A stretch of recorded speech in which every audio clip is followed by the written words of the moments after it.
இன்றைக்கி நாங்கள் இண்டக்ஷன் ஸ்டவ்வில் கரம் இது பண்ணலான்னு இருக்கோம். இப்போ ஒரு 160 வச்சு கடுகு வெடிக்க விட்டாச்சு. அதுக்கப்புறம் பச்சை மிளகாவும் போட்டாச்சு. இன்றைக்கி பொடலங்காய் ஸ்ரீரங்கத்துலேருந்து வாங்கிட்டு வந்தாங்க.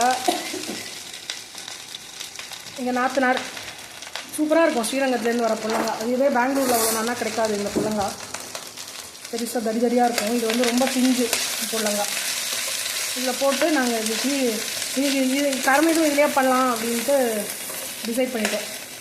இண்டக்ஷன் ஸ்டவ்வில் பண்ணோன்னு மேலே மஞ்சள் பொடியும் கொஞ்சம் போட்டு அதை அப்படியே சின்னதில் வச்சு மூடி வச்சுருப்போம். அதுக்கப்புறம் காமிப்போம். அது மேலே இப்போ உப்பையும் போட்டு மூடி வச்சுட்டா அப்படியே அந்த வாட்டரை அதில் விட்டுண்டு வெந்துடும்.